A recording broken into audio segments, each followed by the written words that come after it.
Very good morning. It is Wednesday, April 22nd, 2026. Welcome to Mornings with Ken Rosato. We are live both on the East Coast and the West Coast. I rehearsed that all night. We say good morning first off because we have our friend meteorologist Mike Favetta, who's actually, quote unquote, can I use the term manning the Northeast as I am in the Southern Manning the Command? Northeast. We That's allowed it. to say That's that. it. Yeah. He's at Thanks the for leaving us helm. with the Correct. rain, Ken. He's at the helm. The helm. The That's better. helm. Good The morning. helm. Good morning. Yeah, it's a showery start here in the Northeast. So wet weather, you escape just in time for the cold rains to come in overnight. And with that wet weather that got going yesterday, last night, right around 9 or 10 o'clock in the evening, you see those showers there through northern New Jersey, really intensifying overnight, giving us a good soaking, especially across northern New Jersey. Well, this rain continues for most of this morning into the afternoon, giving us that showery, wet, damp weather. It's also chilly with temperatures holding in the 40s and 50s, so plenty of cold air around. However, there is a little bit of a temperature shift. Warmer air takes over by the end of the day today, enhancing those showers, but by this evening, most of that wet weather ends. We're back to dry conditions this time tomorrow. Still clouds around for most of Thursday morning, but the afternoon brings warm sunshine, 70-degree weather, and lots of clearing. That'll give us a very pleasant finish to the day. Unfortunately for Friday, the rain is back, and with another heavy round of wet weather that lasts into Saturday, it's a very soggy start to the weekend, but there will be some drying conditions that take over by the end of the weekend, just in time for your Sunday. The longer range forecast shows that with the clearing that takes over after a very wet Friday and Saturday, you see those showers come in and linger throughout Saturday morning. Most of Sunday is just cloudy, maybe a few sprinkles around, but it'll likely stay on the cooler side into Monday and Tuesday of next week. We're just in this wet pattern because more wet weather comes in going into the end of next week. So this temperature trend of the cooler air takes over. A lot of the heat is locked down across the south and southeast. And look at this colder air kind of diving down into the Pacific Northwest. That's what lingers across the East Coast over the next few days. We'll talk more about that with the future cast and what you can expect across most parts of the country with your next weather update, Ken, in just a few minutes. All right. Yes, a few minutes. Yeah, well, you could do a few seconds if you want. We always love having you back. Either way, whatever makes you comfy. Thank you very much, Mike. Much appreciated. We have a temperature right now, 46 degrees in Trenton. It is 44 degrees northern New Jersey. And in Los Angeles, what do we have right now? 55 in Los Angeles, 56 degrees in San Diego. In terms of traffic, what we have right now to report, really only one thing, and that's US 1. That's down in Lawrenceville. They're saying that there is a disabled vehicle, and that's causing some rubbernecking delays. Otherwise, no other major problems. Just look at some congestion. Route 4, we have delays eastbound from River Road to east of Queen Anne Road, Teaneck Township. All lanes are open, though. And on 280, we have delays. Again, these are just delays from volume. 280 westbound, vicinity of exit 15, Route 21 in Newark. All lanes open, but that's about a 3-mile slowdown, just all due to volume as people are trying to make their way on the roadways. That's okay. Hudson River crossings, Lincoln and Holland, both reporting only 20 minutes. Look at the GWB upper and lower levels, please, and you'll see the upper level on the right, lower on the left, slow but moving. That truck, as Pam, our director, is pointing out, that was there yesterday. As about 2/3 of the way through the show, we pointed out that box truck broke down. That's by the 658. See the 658? You'll see that little box truck. They had a close-up shot for the last hour of the program yesterday, and it's still there. Somebody took a nap and is probably going to wake up saying, "Oh my God, I'm on TV right now. Sound asleep in my truck." Now, we don't know what the problem is. We hope they're okay. And we go over to the West Coast and quickly check traffic there. What we see now is a traffic collision in Antelope Valley. That's at 156th Street East. Also a traffic collision now at the 101 and East 4th Street off-ramp in central LA. And an accident just reported South LA on the 110 at West Rosecrans Avenue. Former Republican Virginia Governor Glenn Youngkin yesterday called on his state's Supreme Court to overturn a redistricting referendum approved by voters as of last night that would allow the General Assembly of Virginia to temporarily redraw congressional maps ahead of the 2026 midterms this November. Youngkin wrote on X, quote, "Thank you to all the voters who turned out to vote against this egregious power grab. The race was much closer than the left expected because Virginians know a 10-to-1 map is not Virginia." What does he mean by 10-to-1?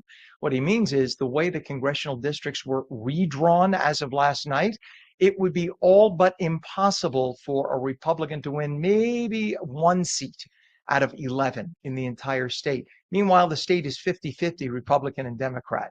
That doesn't sound very democratic, but that's the way they redrew it. So the way the districts are currently laid out, Democrats have 6 seats, Republicans have 5. That's pretty much how the state votes. 46% of Virginia voted for President Trump in 2024. The strongly partisan redistricting move could be enough to tip the balance of power in the House to majority Democrat, which would cause massive gridlock in Washington and would likely lead to a number of impeachment votes against the president and his cabinet. President Trump said that he's extended the ceasefire with Iran until Tehran has submitted a proposal to end the conflict permanently. The ceasefire was scheduled to end this evening. One problem is the Iranian government is badly fractured now with different factions making up separate demands. Trump said that he will continue the U.S. blockade of Iranian ports. Iran's foreign minister had said the U.S. action amounts to, quote, an act of war and violates the ceasefire. As a result, Vice President J.D. Vance's expected trip to Islamabad yesterday to lead talks with Iran was called off. It is 6 minutes past the hour right now, and the satire publication known as The Onion reached a deal to take control of the conspiratorial publication InfoWars, founded by Alex Jones. The deal is tied to bankruptcy proceedings and lawsuits related to Sandy Hook Elementary School's shooting. Remember that, during which Jones repeatedly suggested the horrific murders of dozens of school children in Connecticut didn't happen, that it was all staged and fake. Well, that wasn't the case. It really did happen. Victims' families support the move, hoping to both receive compensation from the sale and shut down misinformation in the process. The Onion plans to transform InfoWars into a satire platform that mocks conspiracy theories. The deal still requires court approval, and Jones has vowed to challenge it legally. After spending some time almost losing his freedom, Jones started his show InfoWars again, so he's back on the air, but he is worried about losing the show altogether now if The Onion takes it over. It is 8 minutes past the hour, and the music artist David, whose full name is David Anthony Burke, pleaded not guilty to first-degree murder charges. He's accused of killing 14-year-old Celeste Rivas Hernandez, whose remains were found in a car linked to him. Prosecutors allege the killing involved financial motives and witness silencing. His defense team insists that he's innocent and plans on fighting the charges. 8 minutes past the hour. It is springtime. That means bears are coming out of hibernation. Bears like Mike Favetta and me. Well, others too, the big brown ones. And that has led to forced closures of the Great Smoky Mountains National Park. Campers have noted the bears are acting aggressively and have chased visitors, stolen backpacks, and even bitten at least one person. Visitors are being told to keep their distance. Do not approach a bear. Do not. Even if their cubs look cute or they're so cute, the bear will eat you, literally alive.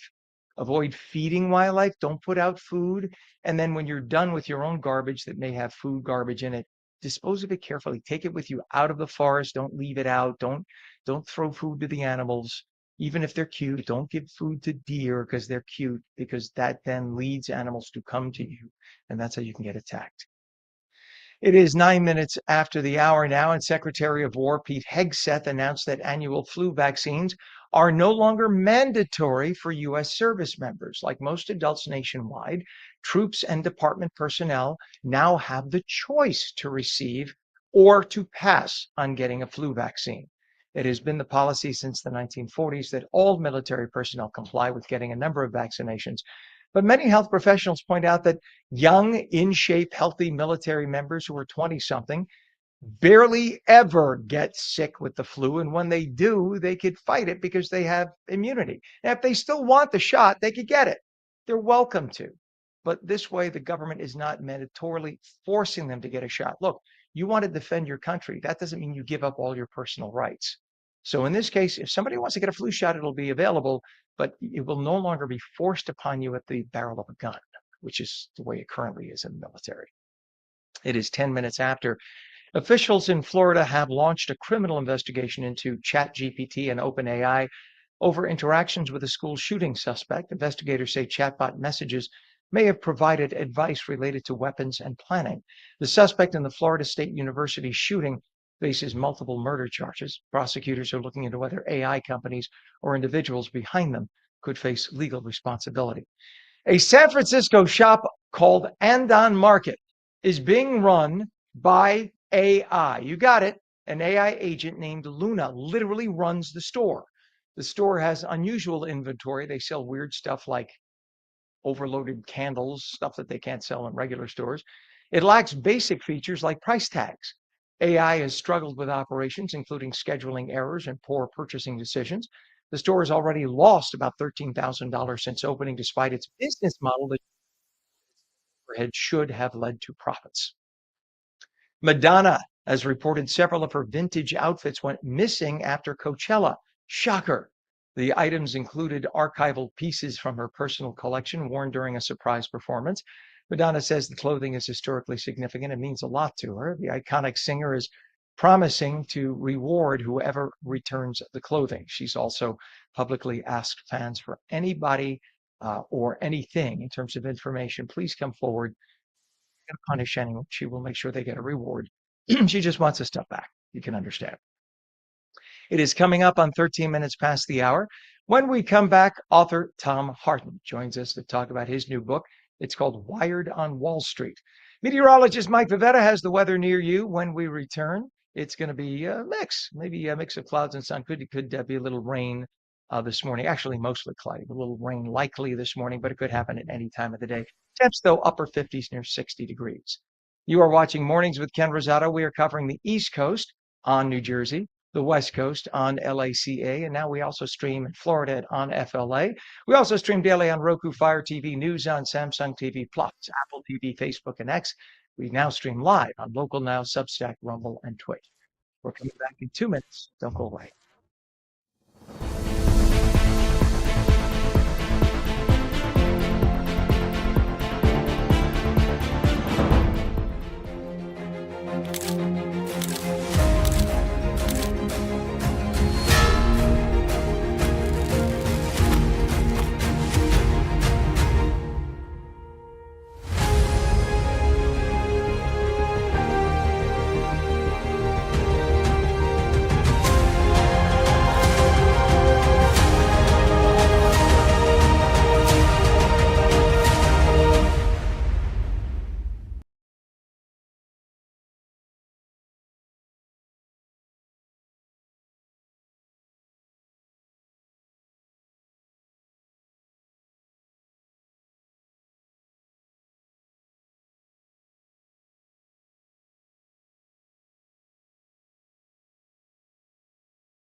Welcome back to Mornings with Ken Rosato. It is Wednesday, 15 minutes past the hour. Meteorologist Mike Favetta has the forecast near you. Hey, Mike. So it's a tad warmer today in the Northeast, at least, and also in the Southwest in California, like 5 degrees warmer than yesterday, at least. Just a little bit, yes. But there is some rain that takes over throughout this afternoon. So even though the temperatures will read a little milder, at least on the car thermometer, you need the umbrella pretty much all day long. It's this stubborn weather system that's parked on top of us for at least the next day, gives us the clouds right through tomorrow morning, and then we see a clearing tomorrow afternoon. So Thursday is looking beautiful with all the clear sky in front of us, but then more rain comes in for Friday with wet weather across most of the Northeast. Then out to to the desert southwest with those clouds that have been kind of persistent with that marine layer giving a pretty gray sky with wet weather there. We start to see things clear out by the end of the weekend, but I think the weekend could start a little bit wet for you. Down across the southeast, clouds take over to start off the weekend, but by the end of the weekend, we'll see a little bit of clearing with cooler weather sliding down in with that cold front. At least we get a break from the allergies. The allergies have not been as bad for the tree pollen, even though it's been covering the car tops. It looks like, somebody held a cheese grater over the cars with all of that green pollen sticking around and making it quite, well, quite powdery. Our forecast brings back plenty of clear sky, however, for the day tomorrow. So down to the desert southwest, you see some clear sky there. It won't be the case, though, as some more clouds roll in. And this big system that's parked over the Pacific Northwest, that eventually slides eastward, giving places like, well, here in the Northeast, a little bit of wet weather toward the end of the weekend. So it's system after system that gives us wet weather after round of wet weather, day after day, with one day, I think tomorrow, that's dry and sunny, and then it's right back to cloudy, wet weather. So this cool trend, Ken, sticks around for the foreseeable future, at least the next week. All right, Mike. Thank you very much, sir. We will be on top of. We know you'll be on top of it. We appreciate you. It is currently 17 minutes past the hour. We have a temperature 46 degrees in Trenton. It's 47 degrees now in northern New Jersey, 55 in Southern California. We take a look at the traffic, and we do have a. Let's go to the Garden State Parkway. Just a bit of a congestion slowdown. You can see damp roadways. This is at exit 151 northbound. If we can go to the Garden State, there we go. A little slow moving, but just volume at this point as you're headed northbound. By 151 on the Garden State Parkway. The only other issue really to talk about, there's a fluid spill, Route 31, both directions north of Belvedere Avenue in Oxford Township. All lanes are closed right now. I don't have a camera angle on it, but nonetheless, that is in Oxford Township, Route 31, closed both directions due to a fuel spill. GWB, well, let's look first at the Lincoln and the Holland. We'll tell you that's about 20 to 25 minutes in. Now the GWB upper and lower levels, slow but moving. You can see the upper level on the right, lower on the left, and we're going to get about 40 minutes to get into Manhattan based on the current flow of traffic. Over to the West Coast we go in Los Angeles. Actually, this is in Altadena. We have a traffic collision, unknown injuries on the 210 at State Route 2. There's also an accident that just happened, and that is in Antelope Valley at 156th Street East, 38515 156th, and another collision reported in central LA at the 101 and East 4th Street. It is 18 minutes past the hour right now, and just remember to bundle up if you're headed out in the Northeast, because even though it's going to be a little warmer, at the same time it's going to be wet. Well, Tom Harden was once a rising star on Wall Street. He became one of the FBI's most prolific insider trading informants in a case that shook the entire financial industry. Well, now he's sharing his story. He has a new book called Wired on Wall Street. You got to check it out. It looks at how small decisions can lead to major consequences. And we say good morning to you, Tom. Morning, Ken. Thanks for having me on. It's a pleasure to be here. It's great to have you on. Well, talk about what led you down the path of insider trading. Yeah, there's no excuses. Cheating is a choice, and as a young man, as a young professional on Wall Street, I chose to cross the line 4 times on stock tips I received from another investor on Wall Street, who I suspected was making these trades. I was under enormous pressure at my firm. Again, not an excuse. Pressure for short-term performance. I told myself everybody's doing it. It seemed at the time, right before the financial crisis, that was happening. Received four tips, made 4 small trades. When these trades happened in the market, my boss said, "This is amazing, but don't tell me how you're doing it." So he was my mentor at the time of my 20s. Not a great boss, of course. And then 7 months after that fourth trade, Ken, I was in Manhattan dropping off some dry cleaning before I got a cab to work, and stepped on the sidewalk, and I heard behind me, "Are you Thomas Covey Harden?" And Ken, the last time I heard my full name was my mother back in Georgia when I grew up, about to whip my butt. And it wasn't my mom, it was 2 FBI agents. And what ensued was them having me wearing a body wire over the next 2 years on some major people on Wall Street, building 20 of the 81 cases in what was called Operation Perfect Hedge. And to be honest, I threw away my career in my 20s as a young man, made poor choices. The FBI invited me to speak about it. And about a year and a half ago, my publisher said, "Where's your book?" And so they asked me to write the book, and that's out, Wired on Wall Street.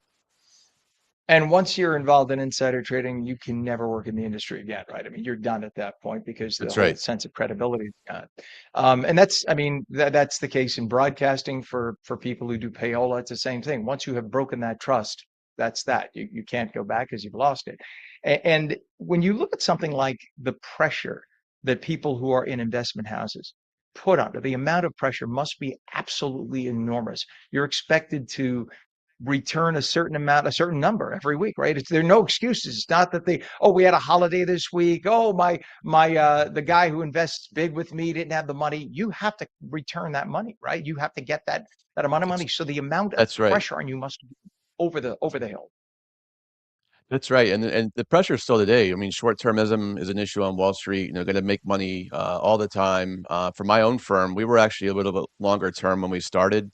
We were investing over 3 years, but we lost money in the first quarter. And my boss walked into my office and said, "Okay, now we have to make money every month." Ken, as a young man, I didn't ask any clarifying questions. Are we going to stay within the legal or ethical guardrails? Are going to do what everybody else was doing?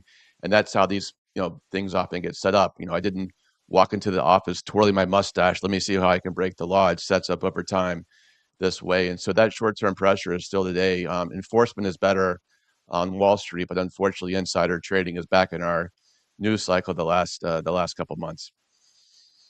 Once again, the book is called Wired on Wall Street. Tom Harden here, and you refer to something as moral drift in the book. What is moral drift? What does that look like? Is it that you try it one day and you see the massive return, you say, okay, it's like getting a taste of sugar. Is that basically it? That's exactly it. The first tip I received, Ken, I'm like, I'm not going to trade this. This sounds illegal. But I shared it with a friend who was losing money just to help a friend out. That was not a good thing to do because then he loaded up and then he calls me back. He's like, we're all in, we're going to make millions. And Ken, I said, you know what? I'll just buy a small amount just to play along, just to feel like, no, I'm part of this group. I was always insecure. I'm not part of the group. Now I am. And then it would happen three more times that way, small trades, the deal's happening and my boss saying, okay, don't tell me how you're doing this. But by the way, Tom, it's helping us out. So that's usually the dynamics of how these situations happen. There's always a Bernie Madoff out there, but the regular guy is more my situation. And for the record, my uncle-in-law was part of the legal Bernie Madoff team, not the illegal Bernie Madoff team. Whenever his name Okay, gets good. mentioned, I always Good want to sign. bring that out there. He was on the floor that didn't know about the illegal trades upstairs. But nonetheless, we always want to put it out there. So now, as you mentioned, your illegal trades totaled like nothing, practically nothing compared to many people's illegal trades. But yet that was still enough to trigger a major federal investigation, right? Go in for a penny, in for a pound. That exactly right. There was 81 people arrested like me. My number was the lowest of the 81. Personally, Ken, at 29 years old, I threw away my career on four trades for $46,000. And so you think about what's the point? One professor, I speak for his class every year at a college, and he's for the students, he says Tom was on track to probably make $23 million in his career had he worked a 15-year career in the hedge fund business, and he threw it all away for $46,000. I say, well, oh my gosh, thanks for rubbing it in. But it really is sort of like, why do people cross these lines? And the average case today, Ken, is actually $58,000 in insider trading even through 2025. So it's usually not career making money, obviously. You got to scratch your head and wonder, and this is not to impugn an entire industry, but how many of the hedge fund guys living in Greenwich right now have done some kind of insider trading or just got enough information and say, I don't know. But yet that information is there. And once it's there, it's there. And then, of course, we could do a whole show on Congress members and the fact that Oh they yeah, come in with a zero in the bank and they leave with $100 million. yeah, Like we're all stupid. And for the yeah. record, many have said it's not illegal to insider trade in Congress. Their argument being that, well, what are we supposed to do? We're not allowed to trade as fellow Americans just because we're privy to this information. Well, you guys are privy to information too. You just can't act on it. It's just that's a whole different show. We could do one day. You ended up wearing a wire more than 40 times. What goes through your mind? I mean, the fear that somebody will out you or that will catch you with that wire, your heart must have been pounding every day.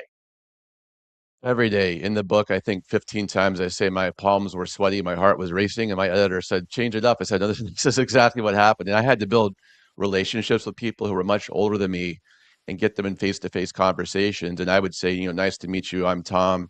my cover story. I'm interviewing for a job. It's 2008 crisis, but then I say, "Oh, by the way, how do you insider trade?"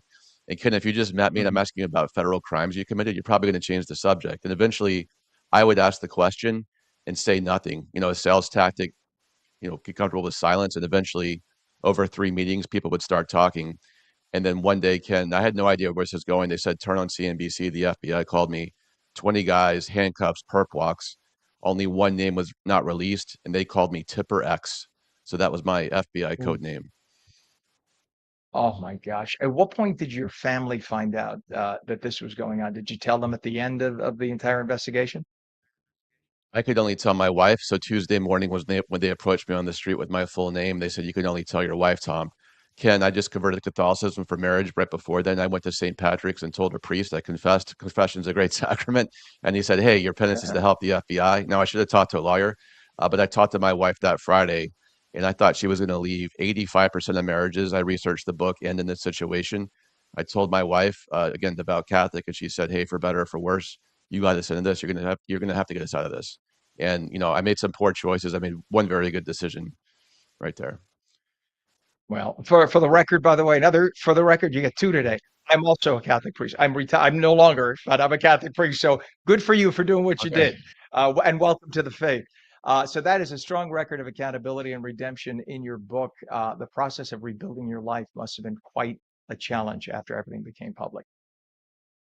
You have to completely own it. You can't make excuses. There's many guys like me trying to sort of bounce back from these situations, and very few of them ever accept responsibility. One of the Enron guys is still sharing his story, and they said, "Hey, the board approved these transactions. The stock went to zero. I wasn't hurting anybody." That's not the message. You have to own it. I made these decisions. This is what I was going on in my head. This was the culture. You have to get help. You have to reach out to people.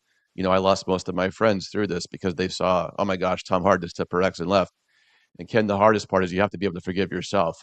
If your mind is, keep spinning on the worst thing you ever did 20 years later, you're not going to be able to bounce back. So you have to accept responsibility, forgive yourself, and use your scars as your service. So that's my goal, today, to talk to the next generation at this point about how easy it is to cross And lines and how to stop it before it happens.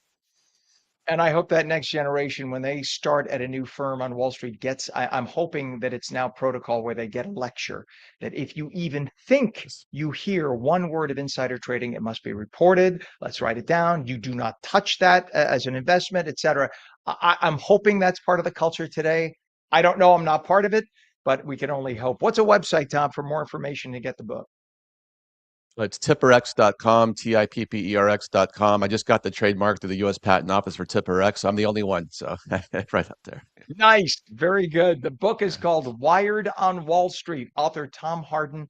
That's a great story. Thank you so much for coming on this morning. All the best to you, Tom. Thank you, Ken. You bet. 28 minutes past the hour. When we come back, a New Jersey native taking the quiz show world by storm, a true to life Jeopardy winner in our studios in a moment. And we'll take your calls at 888-658-0234. You're watching Mornings with Ken Rosato. Back in 2.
A very good morning. It is 30 minutes past the hour, Wednesday, April 22nd. Welcome back to Mornings with Ken Rosato. Phone lines are open 888-658-0234.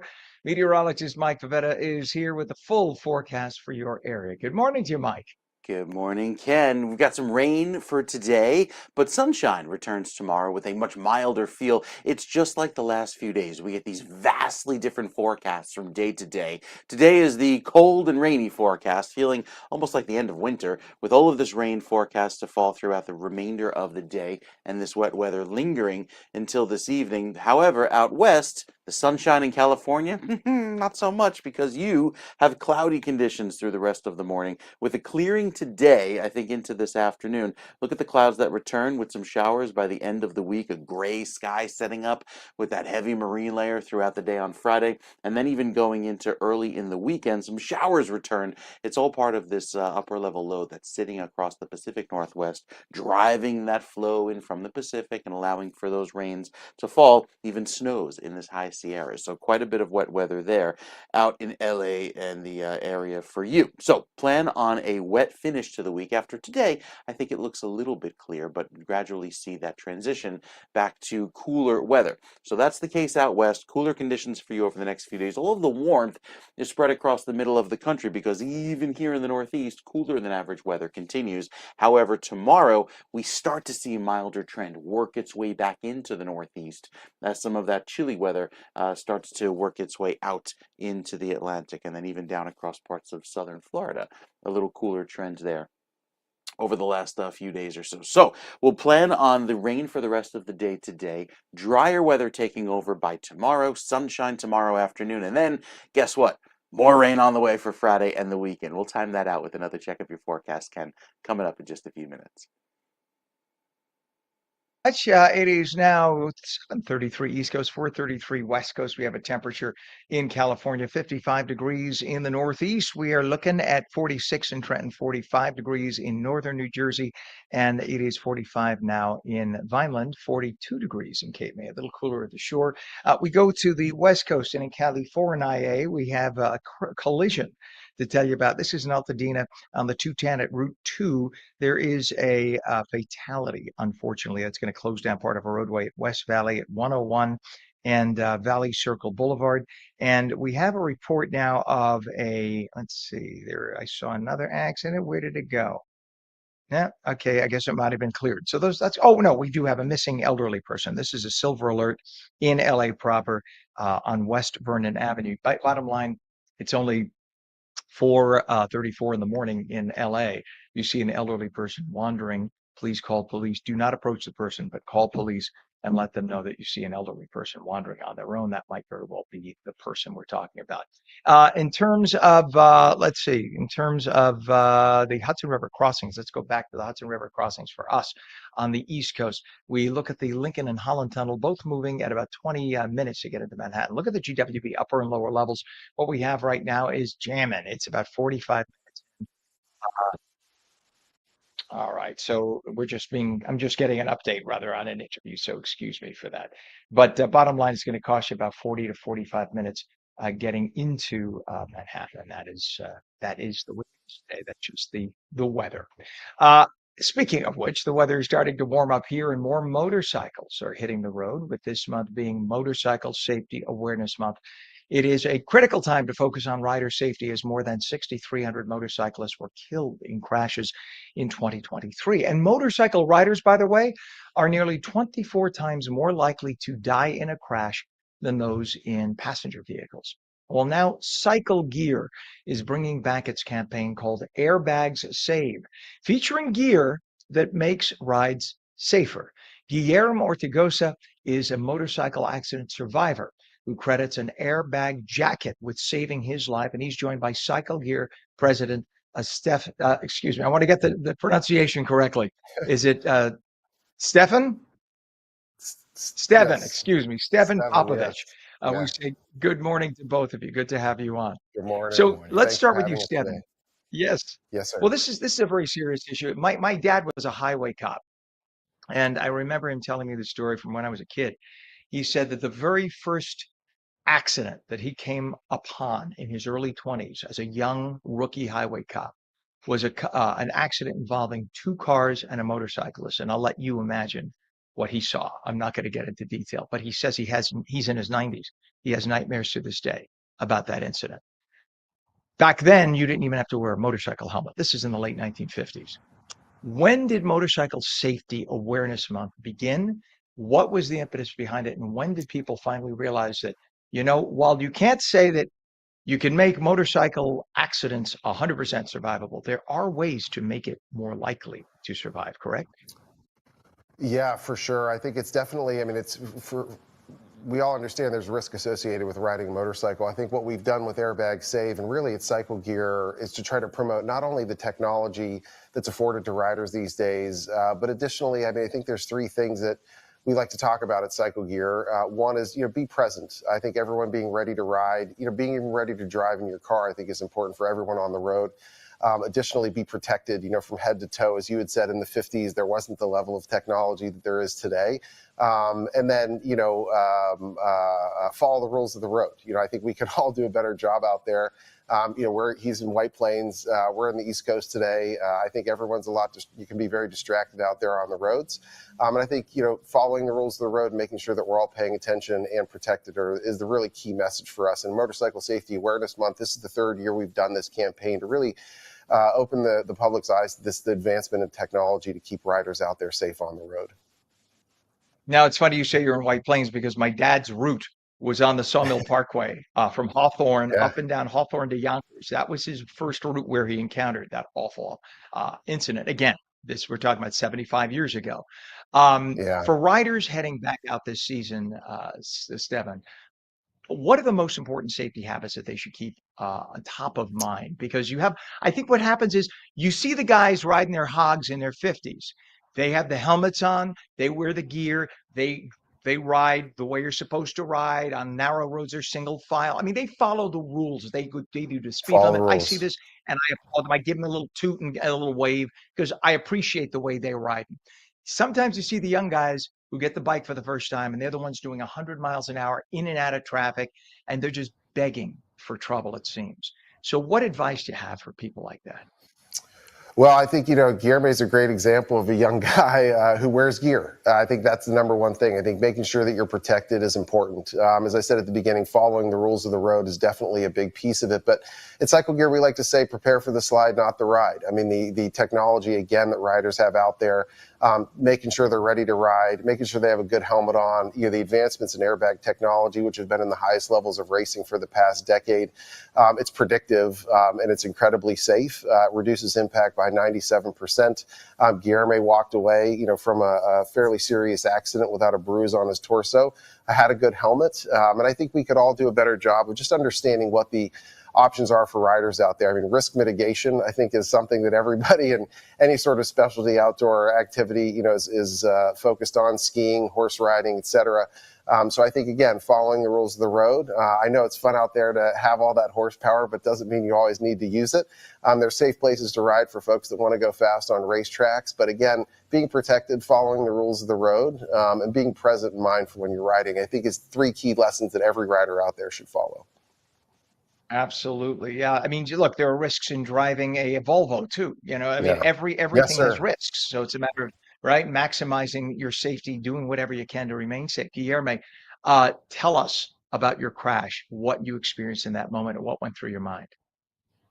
Of course. It was a normal Friday night for me. I'm going out with my friends to grab dinner after work. And as we're going down this road, we're about to hit this intersection. I see out of my peripheral a car just blowing through a stop sign. I attempted to swerve my bike out of the way, but unfortunately I wasn't fast enough to get it completely out of the way. The car ended up T-boning me.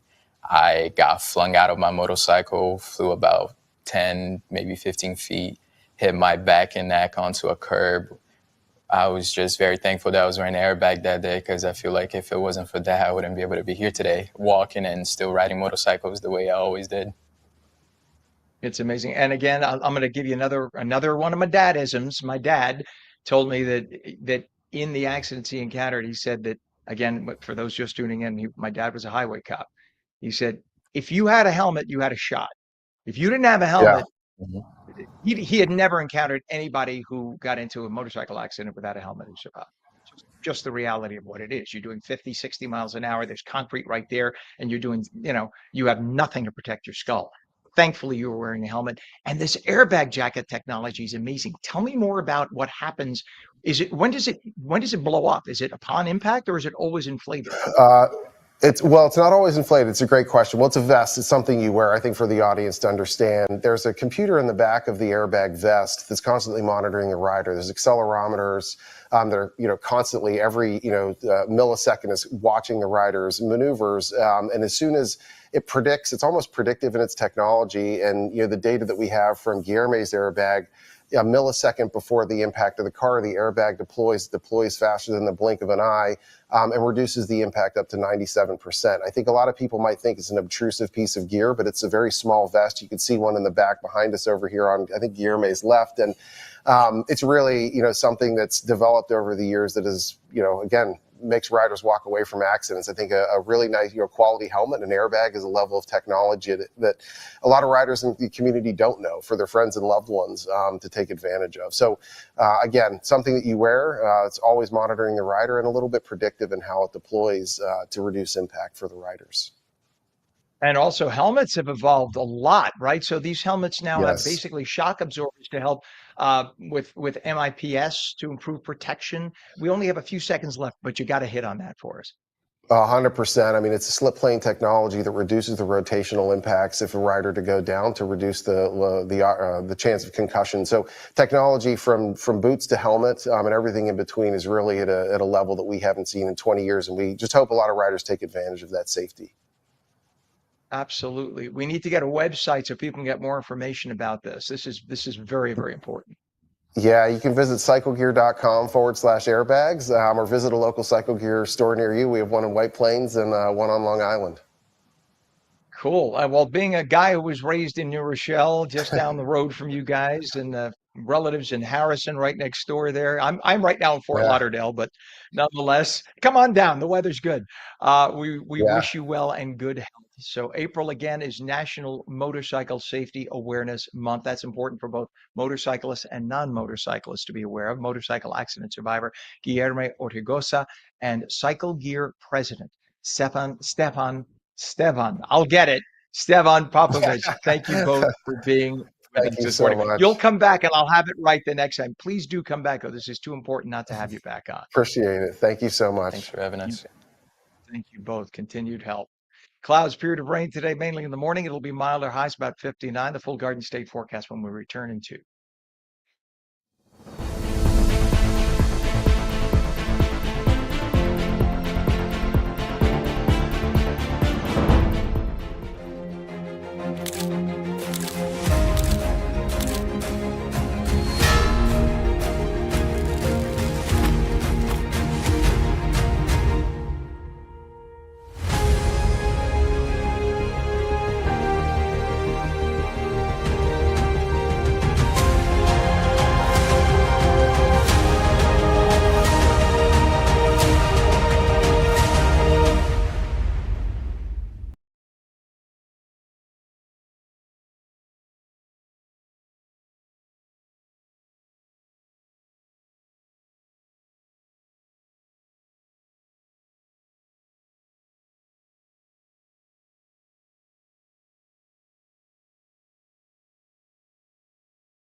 Very good morning. 45 minutes past the hour, Wednesday, April 22nd. Welcome back to Mornings with Ken Rosato. Our phone lines open at 888-658-0234. And meteorologist Mike Favetta joins us with a full forecast for your area, east, west, north, and south. Maybe a little center, too. Little center too. Yes, that's where the heat is because you can't find it if you're waking up this morning in New Jersey. Ken, cold, dreary, and wet conditions all across New Jersey with that rain that takes over most of the East Coast throughout this afternoon. You even tap into some of that out west where it's dry right now in LA, but that changes too with some of that wet weather forecast for the rest of the week down in Southern California. The forecast here for the Northeast has the clouds returning throughout today with the showers lingering, and then by the time we get into the weekend, after one day of sunshine tomorrow, we're right back to the clouds and showers for Friday and Saturday and even Sunday, looking rather gray. Early next week, Monday, Tuesday, Wednesday, another rainy system gives us wet weather persisting into the middle of next week. So plan on a lot of gray sky, a good healthy dose of rain. After all, it has been dry and warm, and we had those 90-degree sunny days this time last week. A far cry from that this week. So we get a little preview of that tomorrow, one day of dry weather on Thursday, and then it's right back to the rain for Friday with those showers lasting all day long on Saturday. Again, Sunday trying to break that pattern, maybe break out into some sunshine by the afternoon, but it's going to take some time with the showers kind of hanging on for most of the weekend. Here's the clearing that takes over with the cooler weather for the first week of May, and then above average, rainfall forecast for the Northeast, especially the eastern half of New Jersey, which again, it's rain we need after so much dry weather this spring, Ken. All right, sir. Thank you very much, Mike. Appreciate it. We have a temperature right now of, of course, I'm covering it here, 46 degrees in Trenton. It's 45 degrees northern New Jersey. In California, we have 55 degrees, Los Angeles, 55 also in San Diego at 48 minutes past the hour. We go to the traffic situation, and what we have is just basically a little bit of a slowdown, and that is on the Garden State Parkway. This is northbound from west, 89B. Which is west in Lakewood Township to north of exit 90. So there's about a 2-mile delay in brick caused just by volume at this point in wet roadways. And then we go over to 280. We have delays now westbound east of exit 16E, which is Essex Street and Harrison, to 14E, King Street and Newark. All lanes are open there. The Hudson River crossings right now, Lincoln and Holland are both reporting 30 minutes. GWB is really slow now. It's very heavy. 8095 approach. Take a look and you'll see the right side is the upper level, left side is lower level, and we're now a solid 45 minutes into Manhattan. To the west coast we go, and we do have a couple of accidents to talk about. There's a traffic collision right now, central LA, on the 101 at Western Avenue. And of course, we're getting a refresh on the screen right now. We also have a collision now in Altadena, and that's at the 210 and Route 2. And then we have a fatality, serious accident reported West Valley. That's going to shut things down, and that's at 101 and Valley Circle Boulevard. So try to avoid that area if at all possible. A New Jersey native is taking the quiz show world by storm. Jeopardy contestant Jamie Ding has become one of the biggest breakout stars of the season, racking up an incredible winning streak and climbing into the top ranks in the show's history. The Lawrenceville, New Jersey resident who works for the state while also studying law has won more than 24 games and earned over $750,000, putting him among the all-time greats and securing a spot in the Tournament of Champions. We welcome him. Say good morning, Jamie Ding. Good morning, Ken. Good to have you on. It must be very, very exciting. What made you even try out for Jeopardy? Oh boy. I think the first time I ever tried out for Jeopardy was in high school because my friend Ruvani, she was a few years above me, she made the teen tournament. And I'd always been into knowledge and trivia. I definitely used to be way more of a show-off. So people had told me that you should be on Jeopardy. I actually did an in-person audition for the teen tournament. Obviously, that didn't go further than that. And then since then, I've taken the test pretty regularly. There were occasions when I forgot or signed up for it and then forgot. But yeah, it's always been just one of the things that it would be really nice to do. I worked for Channel 7 in New York for 20 years, and Channel 7 has been the station that has run Jeopardy since its inception. There's been no other station in New York that's run the station, the show through its inception at King World until what it is now. And I remember talking to the late great Alex Trebek. He used to come to the station from time to time. Very, very nice man. And I remember asking him why Jeopardy endures as it does. And his answer was, you could be the greatest, most knowledgeable person in these 7 categories. And then we might throw that 8th category in a show and you lose. That's the amazing thing. So I think people tune in because it's amazing. They might get 1 or 2 questions right at home shouting at their TV. Then all of a sudden, when they think they know it all, they get a category they know nothing about, and some guy from them wherever Oshkosh comes in and wins it all. Did you ever imagine that you would have a run like this? No. Um, well, I guess maybe I imagined it, but as an idle fantasy, not something that would actually be happening. Right. I had no idea how well I would do. I do know that I know a lot of things, but I didn't know exactly how fast my reactions would be up there, how well I could manage the buzzer. And then honestly, I think it's good to go into something like this without too many expectations, because then you're kind of prepared for anything. And when things maybe start to go sour, you don't panic. Yeah, But yeah, Jamie, this that's is a another wonderful thing. surprise. I was going to ask you, it's one thing when you're in the comfort of your home and you got a beer or a coffee next to you and your legs are crossed, you're on the couch and you have time and like the whole world's weight is not on your shoulders and you could answer a question. If you don't answer it, whatever, you wait till the next one. When you are up in front of an audience, you have contestants next to you, you have to have the speed of hitting the buzzer just at the right time. All of that weighing into the issue of then having to also come up with the answer. How much pressure is that? I think that I felt the pressure most before the game actually started. Um, that's when the nerves were highest. But right before the game, like right before the lights went on, I would like recite a little mantra to myself that I learned from like a public speaking seminar 6 years ago. And then once I was actually in the game, it, it's a fun game, Jeopardy, and I was really able to just focus on that. You know, like forgetting that there was an audience, um, and just focusing on the board and trying to ring in and get those clues. That is the same advice they give, by the way, young news anchors when you're coming in. You are only talking to the camera. You're not talking. You just don't ever stop and think of anybody else watching. You're just talking to your camera as the person. There used to be a human behind the camera. There isn't anymore. And that I remember somebody's advice was just talk. And when you realize that, in your case, just do it. Just hit the button. Just forget about everybody else. They're not there to judge you, and you're not there to be judged. You're there to win. So now you're now one of the top contestants in the show's history. What has this winning streak been like for you in real time? And let's let everybody know the show that's on the air right now is what, 6 weeks ago it was taped. So I know you're not allowed to say what happened or where you went.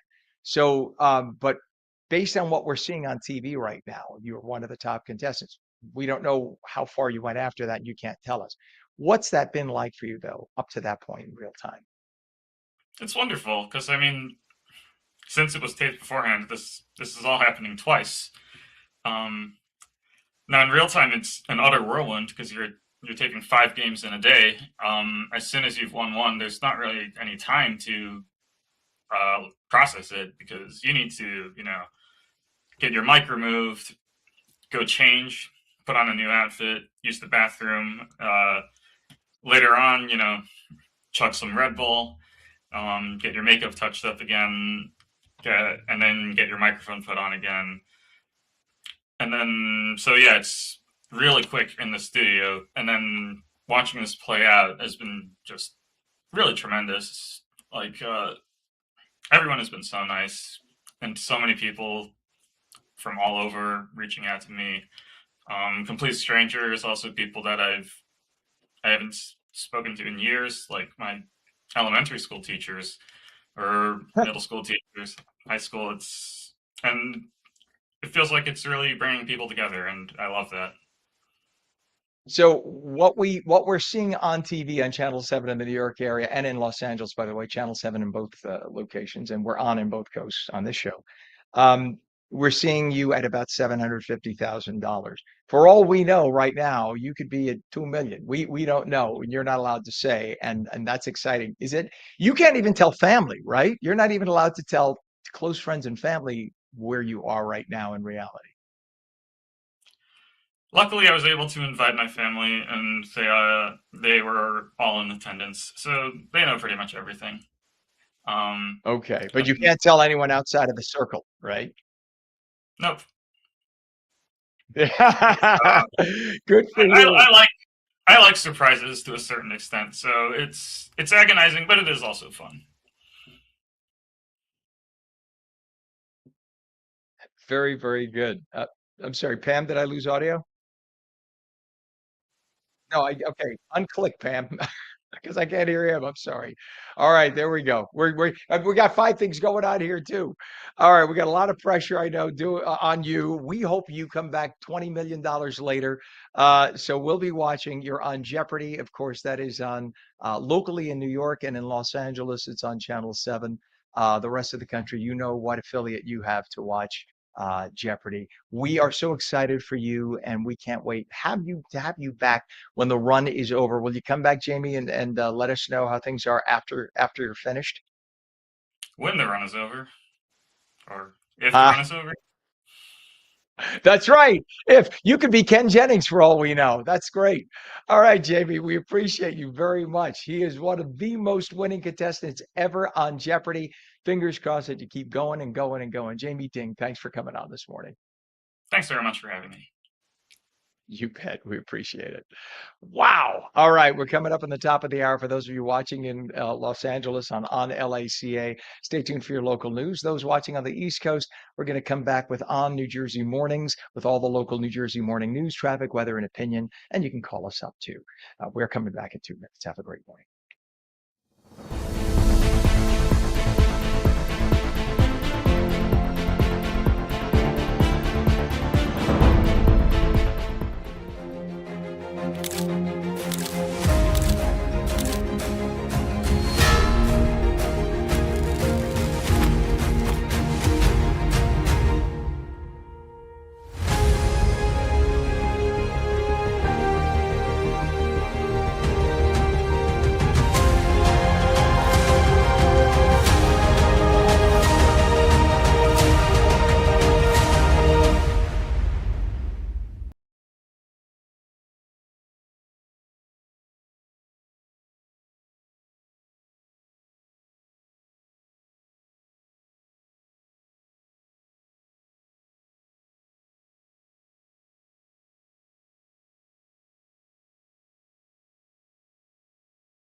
Good morning. It's 8 a.m. on Wednesday, April 22nd, 2026. Welcome to On New Jersey Mornings. I'm Ken Rosato. Phone lines open at 888-658-0234. Clouds, periods of rain today, mainly in the morning.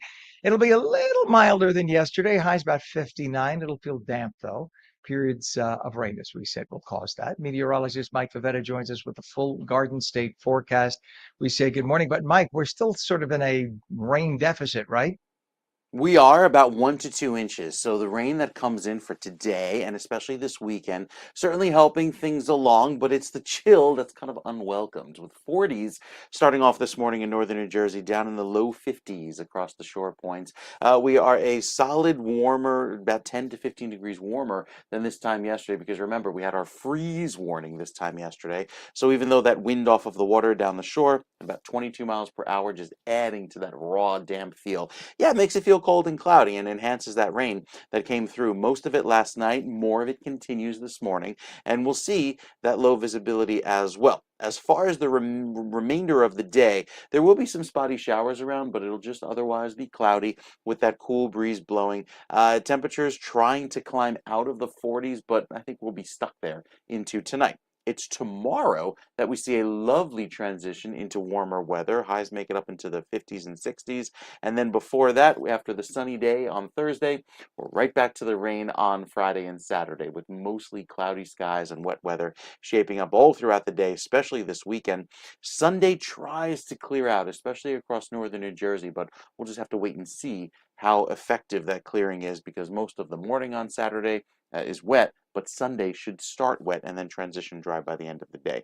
So you see, after a brief warm up into the 70s, we're right back down into the 50s and 60s this weekend. But again, hard pressed, I think, to get to the 60s by Sunday, especially if those clouds linger all weekend long, Ken.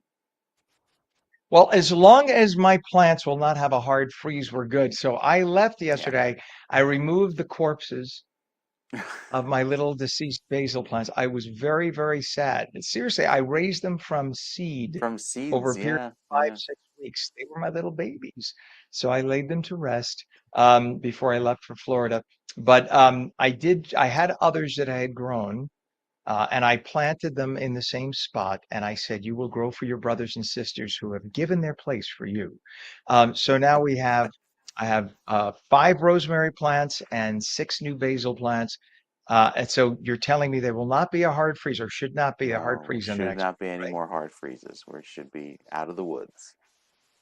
I'm counting on you, Mike. All right, counting on you. We appreciate you, sir. Thank you very much. It is now, what do we have here? 47 degrees in Trenton, 46 degrees northern New Jersey, 45 degrees in Cape May, and 46 in Vineland. We look at some of the traffic we have over at 280. There's a disabled vehicle, 280 westbound, west of exit 7, Pleasant Valley Way, which is in West Orange, with the center lane closed. So just a little slowdown, really not much. A couple of minutes ago, it looked worse than it was. But that's really all you have to worry about there. Otherwise, we have some congestion. Again, damp roadways to worry about.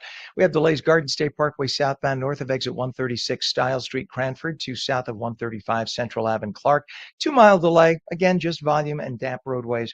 And on Route 4, we have westbound a slowdown from west of Bell Avenue, Teaneck, to Forest Avenue and Maywood Avenue in Paramus. All lanes are open. Your Hudson River crossings right now, the Holland Tunnel is 35 minutes in. The Lincoln is 35 as well, 495 getting kind of heavy as you make your way in. And this is the GWB upper and lower level is jamming. Upper level on the right, lower on the left, and that will cost you, my friends, 45 minutes solid getting into Manhattan.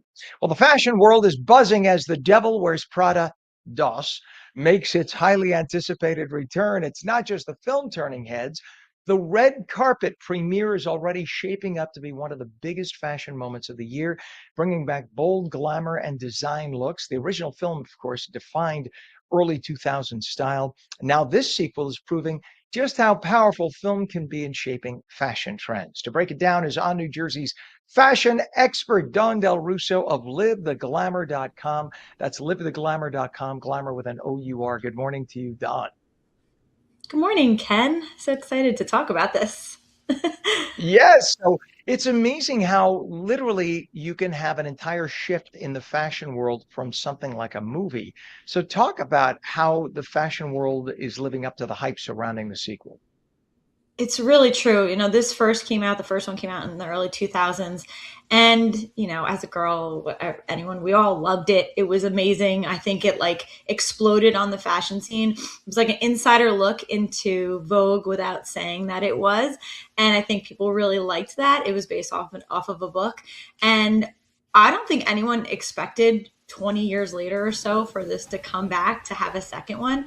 And it's bigger and better than ever. And it's really proving how fashion could have such an impact. And this one, I mean, they did a lot of comparisons of like what they wore on the red carpet for the first one and now what they wore to the second one. And it is major designer. I mean, like, I haven't even seen that. When I was looking at the red carpet the other day, I'm like, this is unbelievable. I mean, we're seeing major designers, Louis Vuitton on Anne Hathaway, Meryl Streep, Givenchy. It's just like they went all out, and their dresses were just absolutely incredible. I mean, Emily Blunt was in Schiaparelli, which is, I mean, her dress, I think out of anything really stood out on the red carpet. It was really bold. It was full, voluminous, and just gorgeous.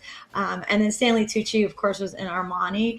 And, I think I love that they took this movie and it was all about fashion, and then it really proved it on the red carpet.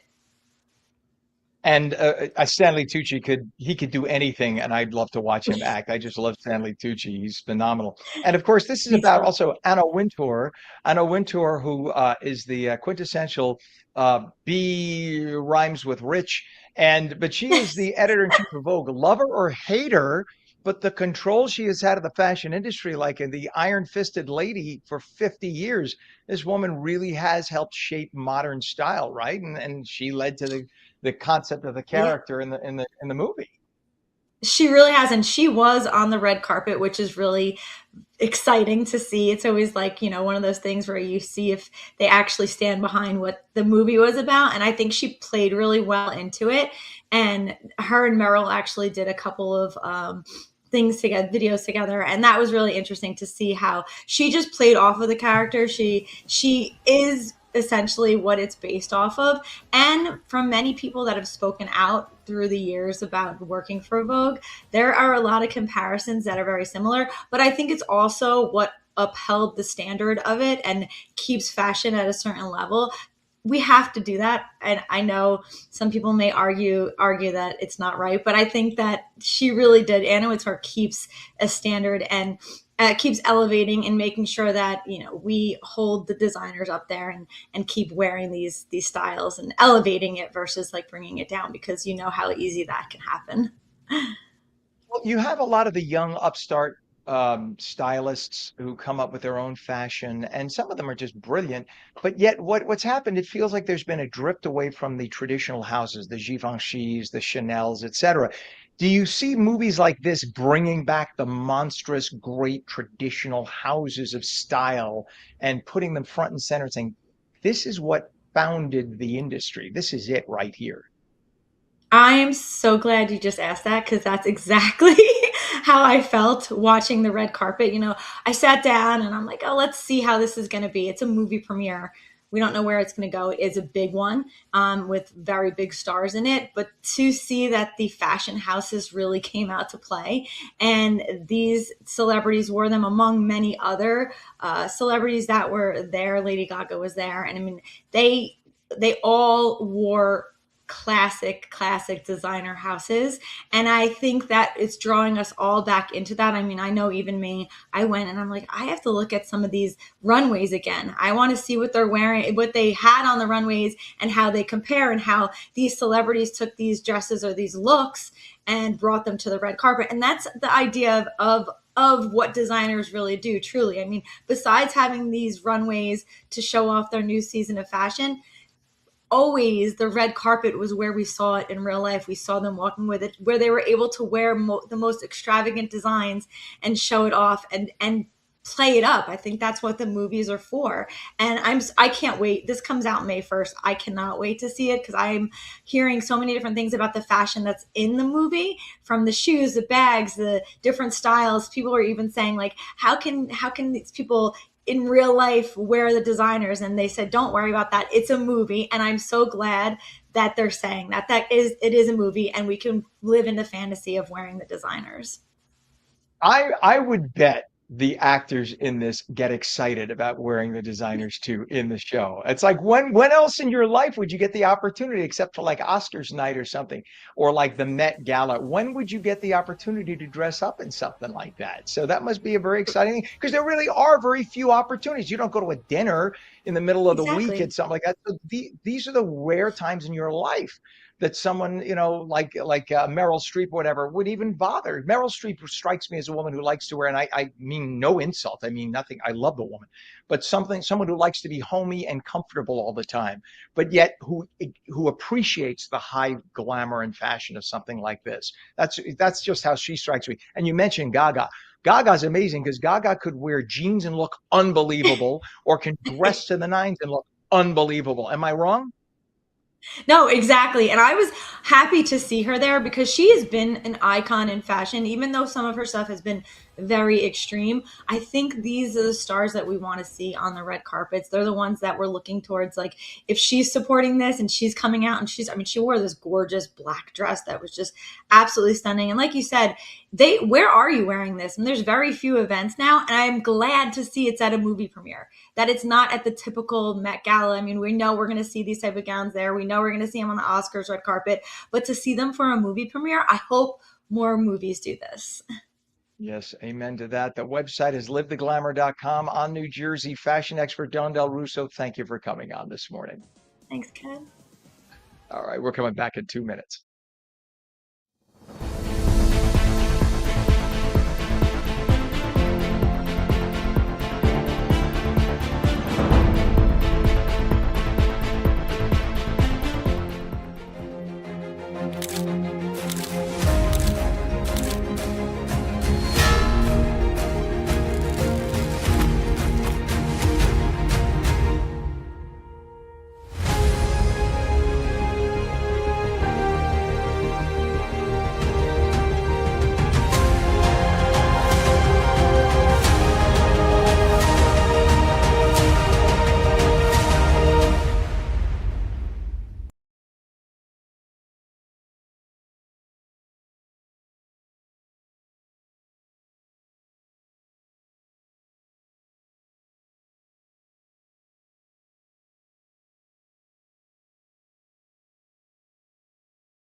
Welcome back to On New Jersey Mornings for your Wednesday. It is 8:15 right now. Clouds, periods of rain today, mainly in the morning. It'll be milder with highs about 59. And meteorologist Mike Favetta joins us now with the Garden State forecast. Mike, April showers bring May flowers. We hope. We hope, yeah, and we've already seen some of the flowers popping up. Granted, in some parts of New Jersey, had the snowflakes on top of them just a few days ago with that cold weather. Well, interestingly enough, as much rain that has fallen this morning and as cloudy as it is, visibility is still pretty good. A 10-mile visibility out there. So, with the light rain that will ultimately be falling throughout this morning, on and off, spotty into this afternoon, plan on that wet weather to linger through the rest of today and that cold feeling to be around We're in the 40s now, warming into the upper 50s by this afternoon. We might actually make it to 60 back by Freehold because of that wind shift and the warm front pushing in some milder weather. That's actually what's giving us and assisting in developing these showers this morning. Back off to the west, you see that line of sprinkles and showers moving across the northeast. That's what gives us our gray sky today.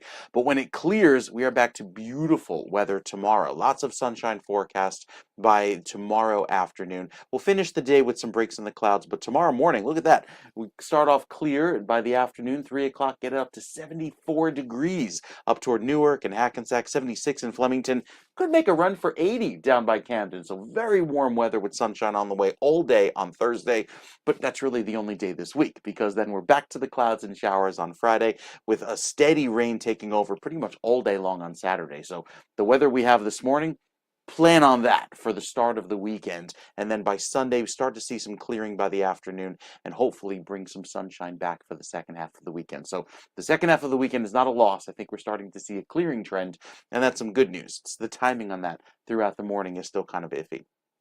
Into next week we go, starting off the day or the week on Monday with some clear sky, and then rain returns by Tuesday and could linger into Wednesday and Thursday of next week. So it's still this unsettled pattern that gives us cooler, cloudier conditions with another round of rain coming by next Friday. So get used to the wet weather because it's here to stay, at least for the foreseeable future.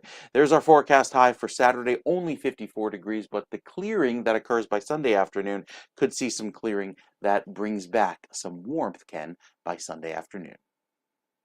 All right, Mike, thank you very much, sir. We have a temperature right now of 47 degrees in Trenton. It's 48 degrees northern New Jersey, 45 degrees in Cape May, 46 in Vineland. And we check our traffic. We have a lot of it starting to pop up right now. Let's go to the Garden State Parkway. Check out this massive traffic. Remember, damp roadways this morning. Chance of showers on and off through the day, but especially in the morning, as Mike was saying. So this is the Garden State Parkway southbound north of exit 141, Vauxhall Road in Union. The right lane is blocked, and that's causing about a 2-mile delay right now as you make your way through. Another issue on 280. In fact, Pam, if you can go to 280 at Prospect, you'll see what I'm talking about. So the issue now on 280 is a disabled vehicle, and it's not causing massive delays, but nonetheless has been a nuisance for about an hour right now. Thank you, Pam, for that. You can see the traffic coming toward us. That's 280 westbound, west of exit 7, Pleasant Valley Way, West Orange Township. The center lane is closed, and this is about a mile before that. So you could see the delays backing up for a good mile, just causing some nuisance, brake checking. Everybody's down to about 15 to 20 miles an hour as a result. To the Hudson River crossings we go. The Lincoln and the Holland right now reporting 35 minutes both.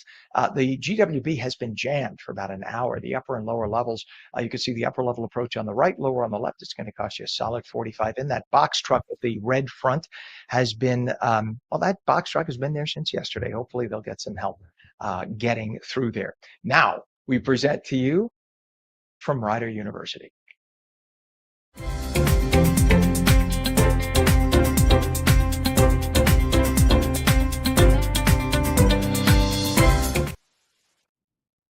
An historic milestone is being celebrated right here in New Jersey. Westminster Choir College at Rider University is marking 100 years of musical excellence and elegance, shaping generations of performers, educators, and leaders in the arts. The college was founded way back in 1926, I remember it, and built a global reputation for its choral programs. Rider University is now hosting a series of special performances this spring, bringing together students, alumni, and musicians to honor this incredible legacy. Jason Vadica is the Senior Associate Dean in the College of Arts and Sciences at Rider. We say good morning, Dean. Good morning. How are you? Good, sir. Thank you for coming on this morning. Now, this is a big deal. I studied, let me not say I studied. I went to one semester of opera, but I having been a priest, I admire and respect and love choir like you have no idea. So tell us about the centennial of Westminster Choir College and how important it is. It's a really important milestone. Founded in 1926 in Dayton, Ohio. We moved first to Ithaca College in New York and then to New Jersey in 1932. We've been part of Rider University since 1991, and we're now located on Rider's main campus in Lawrenceville since 2020. This 100th anniversary celebration, we've been celebrating all year long with special performances. Coming up this weekend, we have our Jubilee Singers alumni concert, celebrating 35 years of that ensemble. And then at the middle of May, we have about 150 alumni joining us for a special concert in the Princeton University Chapel. We'll have all of our students there. We'll have all of our faculty, 150 alumni. And we're partnering with Symphony in C, which is a New Jersey-based orchestra for the first time as part of this celebration on May 15th. So Westminster, such a leader in music education and performance over the past century. And I think a lot of people don't understand how essential and how amazing choral studies are, because not only are you studying music, it's the human voice as an instrument in perfect synchrony with other people. So if somebody has a bad day, it could impact everybody, right? I mean, that's the amazing thing about it. But we're talking about bringing to life on in sound music that may have been written 300 years ago, 400 years ago, and you are literally hearing something exactly as it was produced and presented 400 years ago. It gives me goosebumps when I think about it. And then you have some wonderful productions, works rather, written in the last few years. So how exciting is that for you and for the people involved in choir when they have to perform some of these works that go back hundreds of years versus stuff that's done today? Well, as you said, community is really core. I mean, that is the essence of what being in a choir is. It's about being with other people. It's about bringing everything that you have personally to bring to the process, and then just the amplification that happens when you put those skills and those all the different things you bring together with other people. It's just an amazing feeling to be part of something like that. Earlier this year, our Westminster Choir, which is our flagship ensemble, performed music. We called the program "The Road to Bach," so music written pre 1700. We worked with an early music ensemble called the Sebastians from New York City on that. And then literally 2 weeks later, the same students are up on our opera stage performing an opera by Michael Ching that was written about 5 years ago about speed dating. And you can see through the vast variety of different things that we do, different things speak to different people in different ways. But to pick up a piece of music that was written hundreds and hundreds of years ago, and to be able to bring that back to life, it just shows you how much music is associated with history. It's associated with culture. You can learn a lot from participating in a choir and being part of music, other than just how to sing. That's unbelievable. Tell people what they will experience in the upcoming May performances. Sure. So the May 15th performance, as I said, we're featuring Symphony in C, and we're doing a number of pieces that are representative of Westminster's past. So one of the things we're most proud about is our collaborations over the last 100 years with nearly every professional symphonic ensemble from the East Coast and from Europe. And so we are doing a movement from the Brahms Requiem, a movement from the Duruflé Requiem at that performance. We're also honoring our sacred music heritage. There'll be a number of hymns that are sung with the choir, and which we invite the audience to join in and sing with. We believe singing is something that everybody can and should do, and so we're always looking for opportunities to get the community involved and to get our audiences involved, not just in sitting passively and listening, but being part of the action. Yeah, I mean, again, going back to my days in ministry when I was a priest, a lot of people don't realize that 500 years ago, 300 years ago, the choral presentation was actually part of, if you will, entertainment for people on a Sunday, right? You didn't have your smartphone, you didn't have TV or radio, you didn't have record players and turntables. So when you went, Mass was like your day on Sunday. You went for Holy Communion, you had your services, and then you had the presentation, the choral presentation. That was, I mean, as much as you're worshiping, that worship was also, it was part of the whole, if you will, entertainment for the day that people had. And those choral performers, I mean, they practiced all week, day and night, to make sure that that was flawless, because for them, that was worship of God. And that was their right. And that is part of the worship of God. And today, I still say that they elevate us to the heavens, whether you believe in God or not. And I firmly do. I truly believe when I hear choral presentations today, I still get goosebumps. Now, there's a campaign tied to this centennial. What are the goals of the effort and how are the students supporting it? And Great. how So will they the support the students, I should say? Sure. Yeah. So the campaign is tied to the 100th anniversary. The campaign has a couple of goals. Number one is to support performances during this 100th anniversary season. The other main goal is to support our students. Our students receive a number of scholarships at Rider University, thanks to our wonderful donors, literally going back, as far as 75 years for some of these endowed scholarships. But students have additional costs associated with attending college in addition to tuition. And so this money goes to support our Student Relief Fund, as well as these 20th anniversary performances, 100th anniversary performances. So these initiatives really help shape the next 100 years, if you will, at Westminster Choir College. Absolutely. We estimate that we have about 5,300 graduates of Westminster Choir College from the past 100 years. That's not a lot of people, but when you look at the impact these people have on the world, we estimate that over 1 million people every week come in contact with a Westminster alumnus, someone performing on a stage, someone leading worship in their church, someone teaching their students in schools. So we think we've had a really huge impact in our first 100 years, and we're looking forward to the next. That is amazing. Dean, please tell us if you have a website there for people to get more information.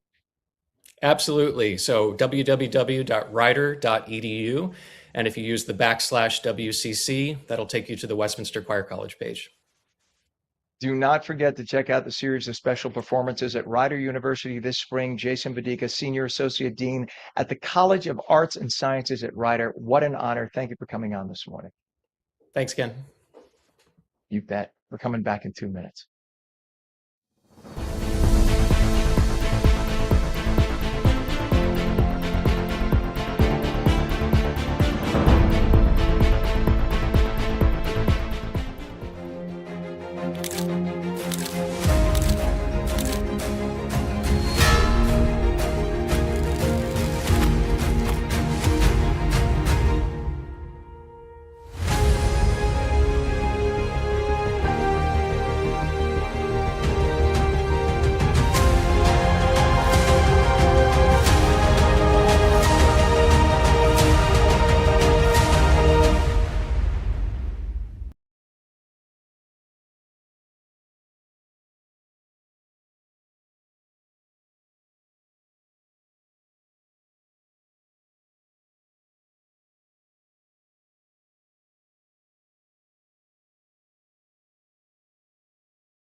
Very good morning. It's 8:30 Wednesday, April 22nd. Welcome back to On New Jersey Mornings. I'm Ken Rosato. Phone lines open at 888-658-0234.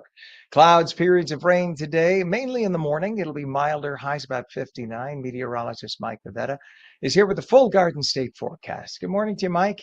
Good morning, Ken. Yeah, a little bit of a wet start to the day, but it will warm by a little bit this afternoon. Not as cold as yesterday, even though the clouds and showers will be around pretty much throughout the afternoon hours. Temperatures make it to 63 inland there by Egg Harbor City. And with a southwesterly wind, there's not much of that cooling effect at the coast either, meaning places like Atlantic City and Ocean City could also be in the upper 50s and low 60s today. The tree pollens are a little bit lower, as are the grasses and weeds, thanks to all of the rain that came through last night. Well, that will likely be the case for today. But tomorrow, with highs climbing into the mid 70s, we'll see a big resurgence of pollen, especially by the afternoon. Sunrise nice and early, approaching 6 a.m., and sunset now happening later and later, getting closer to 8 p.m. So with all of the rain that happened early this morning, we get another round come through northern New Jersey for the rest of the day. There'll be some showers around through this afternoon. Tonight dries out. Tomorrow, beyond a few clouds, we're dry all day long. And then we see another spike in the rain chances for Friday night into Saturday, with rain pretty much all day long on Saturday, ending by Sunday morning. I think Sunday turns drier yet again, and then we see our rain chances go up by next week. So the forecast rainfall totals, while maybe up to an inch there in Sussex County, the rest of the state probably keeps it under half an inch, with again most of that rain returning for Friday night into Saturday. The bigger picture showing the warm front taking over, giving us lovely warm weather for tomorrow, and then that will give us our one day of dry, sunny, clear sky until we're right back to the clouds and showers for Friday afternoon into Friday night and all day long on Saturday. You see them return overnight into Saturday morning, lasting throughout the day, downpours likely at times, but it clears out potentially as early as Sunday morning, with the clearing happening from north to south, with that cold front driving in some very pleasant weather. The 7-day forecast has clear sky back for just one day tomorrow, and then right back to the rain and clouds for Friday and the weekend. Sunday should see some clearing by the afternoon, but we're kind of staying cooler than average, even going into next week, with temperatures around that 64, 65 degree mark into early next week. Cooler at the coast, but more rain on the way about a week from now. So this wet pattern can get used to it, because the umbrellas will be used quite frequently over the next 10 days or so. The umbrellas. All right. Thank you very much, sir. We appreciate you as always, with the temperature now 47 degrees in Trenton and 49 degrees northern New Jersey. It is still chilly and damp out there, only going up another 10 degrees or so for the day. But right now, we do have a couple of issues to tell you about. Let's go to 295. First off, there is a disabled vehicle, and you can see a wide shot here of 295. Oh, they just pulled it off my list. So maybe they just pulled the vehicle off. But you can see, and they're moving the camera. You see it on the side of the right, Pam? Yeah, and this we have no control of that camera. They must have, you know what? I think they must have emergency vehicles on the scene taking care of it, because that's why they're pulling the camera away. So literally you're seeing it live as they cleared up that incident. All right, so we'll pull off of that, as that seems like a solved problem. You could see there were residual traffic delays nonetheless. Let's go over to 280 if we have that camera, Pam. There's a disabled vehicle also on 280, and this is westbound west of exit 7 Pleasant Valley Way, which is Route 636, and that is located in West Orange. You can see the center lane, the 3 lanes closed. That's causing, you can see the emergency lights there in the center lane. It's always bad when you have a center lane disabled vehicle, because now you got delays on the side lanes as well. It's difficult to get around that. But that's going to be there for about half an hour at least, we're told. We take a look right now at, let's see, the Hudson River crossings, Lincoln and Holland, both reporting 30 minutes. GWB upper and lower levels been jamming 45 minutes solid, upper level on the right, lower level on the left. You can see, and that is going to cost you, once again, a solid 45 minutes in. Well, our time right now is 8:35, and former Republican Virginia Governor Glenn Youngkin yesterday called on his state's Supreme Court to overturn a redistricting referendum approved by voters as of last night that would allow the General Assembly to temporarily redraw congressional maps ahead of the 2026 midterms this November. Youngkin wrote on X, quote, "Thank you to all the voters who turned out to vote against this egregious power grab. The race was much closer than the left expected, because Virginians know a 10-to-1 map is not Virginia." By 10-to-1, what he means is the way that the congressional districts were redrawn, it would be all but impossible for Republicans to win just one seat versus 10 seats that would likely be won by Democrats. The way the districts are currently laid out, Democrats in Virginia have 6 seats, Republicans have 5, and that's pretty much how the state votes. 46% of Virginians voted for President Trump in 2024. So it kind of makes sense that the seats should be divvied up that way. The strongly partisan redistricting move could be enough to tip the balance of power in the House to majority Democrat, which would cause massive gridlock in Washington and would likely lead to a number of impeachment votes. It is 8:06 right now. I'm sorry, 8:36 right now, and nearly 69,000 New Jersey residents have dropped marketplace health insurance after federal subsidies expired. That equals about 14% of those who enrolled in 2025. Many of the remaining enrollees downgraded to cheaper plans with higher out-of-pocket costs. Embattled Florida Democrat Congresswoman Sheila Shafillis McCormick resigned from the House of Representatives yesterday. It was a move that staved off a high-stakes vote on whether she should be forced out of Congress. Her decision to step down came just moments before the chamber's bipartisan ethics committee was set to consider her punishment after previously finding her guilty of a slew of ethics violations, including accusations that she stole millions in pandemic relief funds and used that money to bolster her 2021 campaign. If Shafillis McCormick had not resigned, she would have almost certainly faced an expulsion vote later this week on the floor of the House of Representatives. It is 8:37. A four-alarm fire destroyed 3 homes in Ridgefield Park early yesterday. Over 100 firefighters responded. Do we have this? The firefighters injured? That's what it says? Okay. That's what we're looking for. Over 100 firefighters responded as flames spread to nearby houses. 2 firefighters were hospitalized. They do have minor injuries, though, fortunately. Others had to be treated for smoke inhalation. Nobody who lives there was hurt. That's the good news there. And the homes, though, sadly are heavily damaged. They may need to be demolished. The fire is now under investigation, but that was quite a fire at Ridgefield. A court has ordered Pleasantville's former business administrator to repay over $83,000 in improper sick leave pay. The payment violated New Jersey law, which caps sick leave payouts and only allows retirees to actually collect on them. The funds were flagged by the state comptroller in a 2025 investigation. Our time is 8:38, and officials in Keyport are demanding action after dozens of cancer cases have been recorded near a former landfill. The town blames state regulators and property owners for failing to address contamination issues. The site has long been history for toxic leaks, including toxins found in both soil and groundwater. Again, this is in Keyport. Wildwood's Boardwalk was ranked the best in the nation by USA Today readers. Atlantic City and Point Pleasant Beach also made the top 10 list. Wildwood's amazing, beautiful boardwalk runs 38 blocks. It features rides, shops, and attractions. If you've never seen the Wildwoods, as the area is called, because there are several villages that make up Wildwood, you got to check it out. It's one of the prettiest areas in all of New Jersey, and the beaches are just stunning. Coming up on 8:39 now, and New Jersey plans on investing nearly $150 million in federal funding for rural healthcare improvements. The program would expand workforce, telehealth, and preventative care services. Over 1 million residents of New Jersey live in areas considered rural with only limited healthcare access. Once you get out of the New York City and Philadelphia areas, New Jersey is mostly farmland. Well, a $5.9 million New Jersey lottery ticket remains unclaimed. It expires on May 22nd. The winning ticket was sold in Roseland last May. Another unclaimed $50,000 Powerball ticket was sold in West New York. If you have a lottery ticket you think might be tucked away in an old pants pocket or in an old wallet or the back of a drawer, go run and check it. If it's a winner, remember I told you about it and I'm your new best friend. Please remember. But nonetheless, it could happen. Imagine. And by the way, for those wondering what happens if the ticket expires, you don't get it. You don't get the money. The money goes back to the state. So make sure you check your pockets, your drawers. Make sure you check your wallets, any place you might have stashed a lottery ticket. Or if you had an old Uncle Ned who passed away who used to like to play the lottery, make sure you check the apartment to make sure that none of that gets thrown out, because it could be the actual winner that we're looking for. Our temperature right now is 47 degrees in Trenton. It's 48 degrees northern New Jersey, 45 degrees in Cape May, and 45 degrees also in Vineland.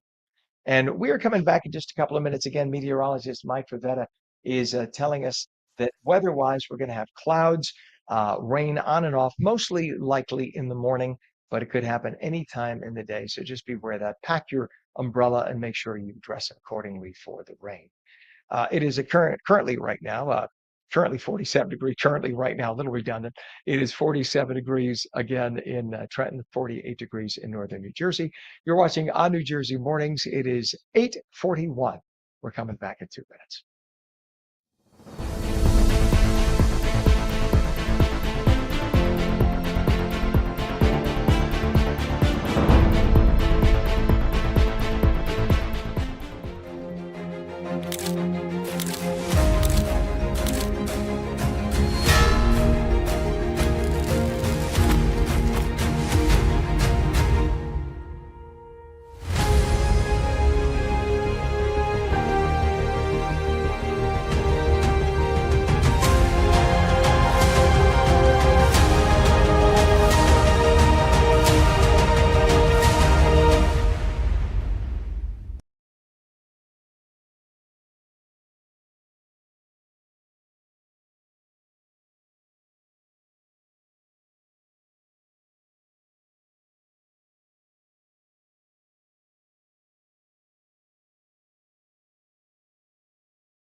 And welcome back to On New Jersey Mornings for your Wednesday. It is 8:44, and we have clouds today, periods of rain, mainly in the morning. It'll be milder, highs about 59. Meteorologist Mike Favetta has the Garden State forecast for you. And we say good morning to you, Mike. Good morning, Ken. Ken, you escaped just before the rain came in last night with all the cold weather. How is it down in the Southern Command? Nice and warm this morning? You know, honestly, Pam, our director, just said, there's like a snare drum I'm hearing in the background. Because we're right on the shore here, there Yeah. are like 30 and 40-mile-an-hour gusts. And that Ooh, happens sometimes during this okay. change of seasons Sure. in South Florida. But the funny thing is, if you go 2 blocks inland, and inland is literally that way, that's west, Mm-hmm. that's east. You could kind of look at the light. See the light? That's the Yeah. sun coming through the side of the blinds. And we are 75, 100 feet from the water. So the bottom line is the winds off the ocean can be very strong, especially in the Wow. morning. And so it's banging a storm shutter. And I can't get to it Oof. because I'm sitting here. But so Pan keeps hearing every couple of minutes. Pan says, it sounds like a snare drum. That's just the way the mic is picking it up. But yes, it's nothing I could do until off the air, but I'll work on it at 9 o'clock, I promise. Well, with the cold, dreary forecast in store for today, I'm sure a little island breeze or a breeze down there on the peninsula won't feel so bad, especially with the 1 to 2 inches of rain that comes in this weekend. Yes, there is some light rain forecast for later on today, with the additional maybe half-inch that falls throughout Friday. But another round of heavy wet weather comes through for Saturday, and in northern New Jersey specifically, that could total 1 to 2 inches when it's all done and wrapped up by Sunday morning. Even down the shore could pick up another half-inch. It's rain we really need, given how just over the last month we've been in that 1 to 2 inch rainfall deficit. The drought remains. You'll see this update for tomorrow, but beyond that, it's a very dry forecast for tomorrow, and then it's right back to the rain for Friday and Saturday. So we'll finish up with these showers today. Temperatures managing to make it back into the mid 50s. The forecast for the next 2 weeks shows higher than average rain chances as well as we head into the first week of May. Also cooler than average conditions. So all that lovely warm weather with the sunshine we enjoyed last week. Yeah, hope you enjoyed it, because we're not going to see that for some time, at least for the next week or so. We get another quick round of sunshine and 70s tomorrow, and then it's right back to the cool, cloudy weather this weekend. I think Sunday afternoon sees some improvement, as is the case for Monday, but right back to the rainy, cooler conditions by the middle of next week, even down the shore, seeing those temperatures struggling just to make it out of the 50s by Monday and Tuesday, with some more rain on the way for next weekend. But we need the rain, right, Mike? So we're still in We a couple do. of inch rain deficit. So this is a Yeah. good thing. It's amazing because it feels like we've had so much precipitation, but yet it's just never enough. We think that, oh, we just had our big snowfall or big rainfall, but it keeps evaporating and we keep drinking it, right? This is true. Yes.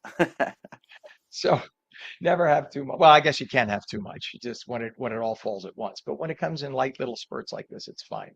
All right, Mike, we appreciate you. Thank you very much, sir. It is 8:47, and our temperature 47 degrees in Trenton. It's 48 degrees northern New Jersey, 45 degrees in Cape May, and 45 degrees now as well in Vineland. We take a look at our traffic, and we have some delays. Let's go to. You want to go to 280, Pam? Do we have 280 first? So there's a disabled vehicle. Oh, let's go to Route 3 first. All right, I'm sorry. So on Route 3, we have delays eastbound from the Jersey Turnpike Eastern Spur in Secaucus to 1 and 9 in North Bergen. All lanes are open, but if you look, you could see there's by the flashing truck there on the left by where it says call Ken. Anyway, you can just see the traffic moving very slowly. Again, damp roadways. It's going to take a little while to get from point A to point B. No matter what road you're on, everybody's going about 15 miles an hour slower, at least because of the rain. Just be aware of that and pack your patience. Now we can go over to I-280 and let you know what's going on with that. 280 has a disabled vehicle westbound west of exit 7, Pleasant Valley Way, West Orange Township. Center lane is closed, and that is causing some delays. I don't know if they changed a camera shot. Do we still have that camera or no? Yeah, there we go. So it's just really a little bit of a slowdown. That's not bad. That's still moving. We also have a crash now on the Garden State Parkway, southbound Toms River Toll Plaza in Dover. 2 right lanes are blocked, and that's causing some delays there. And let's look at the Hudson River crossings. Oh, look at that. Pam finds it because Pam's amazing. So this is Toms River. This is what we were just talking about a second ago. So this is the Garden State Parkway incident. It just got reported. This is Toms River Toll Plaza, Dover Township. 2 right lanes are blocked as a result, but that is due to Pam's quick fingers. Thank you, Pam. Hudson River crossings now. Lincoln and Holland both reporting 40 minutes in. GWB upper and lower levels very heavy. Upper level is going to be on the right of your screen, lower on the left, and this is still 45 minutes into Manhattan. And it is now time for our good friends from AARP.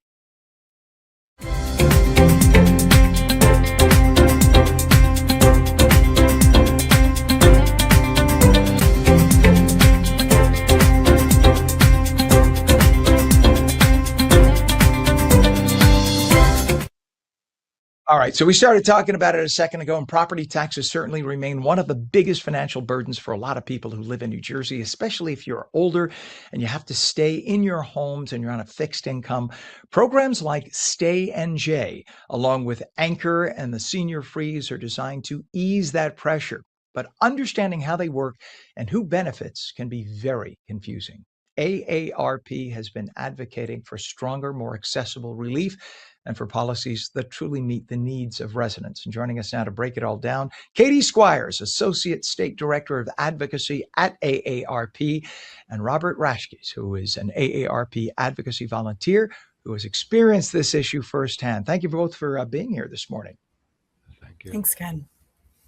You bet. Katie, what property tax relief programs are currently available in New Jersey, and how do they work together for residents?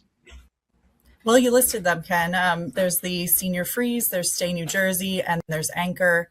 And what a great recent change that happened was making it a consolidated application so that people just have to fill out one application. It's the blue book that folks get in the mail, and the rest of the information is figured out for them.